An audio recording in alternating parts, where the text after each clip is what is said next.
নামাজ সালাম ফিরাইতে দেরি, উঠা দৌড়াইতে দেরি করে না। আল্লাহ রসুল টাইকা দাঁড় করাইছেন, সালাম ফিরাইতে দেরি, দৌড়াইতে দেরি করো না। কারণটা কি? নামাজের পরে দোয়া আছে, তসবিহ আছে, তাহলিল আছে। আমি কথা বলি, তুমি শোনো না। চোখের পানি ছেড়া দিয়া বলতেছে, ইয়া রাসূলুল্লাহ, দুইজনের এক কাপড়। দেখেন দিলে লাগে কিনা। দুইজনের কয় কাপড়? এক কাপড় দুইজনের। আপনি সালাম ফিরান, আমি ছুটা চলে যাই আউয়াল ওয়াক্তে নামাজ পড়ানোর জন্য। খুলা দেই, নামাজ পড়ে ওই ঘরের সুখ দেখাইতেছি। সুখ, স্ত্রী স্বামীর গাল ধরা চিমটি কেটে বলতেছে, আমি জান্নাতি। বলছে, তুমি কি করে জান্নাতি? বলছে, কেন? সবরের জীবন চলতেছে, সবরের বদলা জান্নাত।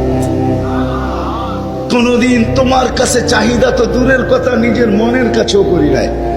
অভিযোগ তো তোমার কাছে দূরের কথা, অন্যের কাছে দূরের কথা, মনে মনেও কোনোদিন অভিযোগ করি নাই যে আরেকটা কাপড় আনে না কেন। সুখ এটার নাম।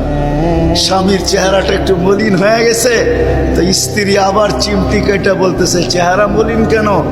তুমি জান্নাতে চলে যাবে। আমি তুমি কি আমার মতো স্ত্রী পেয়ে শুকরিয়া আদায় করো না? তো হাসতেছে, বলতেছে, পাগলি, একবার ডেলি 100বার। তাইলে শুকুরের বদলাও জান্নাত। দুজনে জান্নাতে যে ফুর্তি করবে।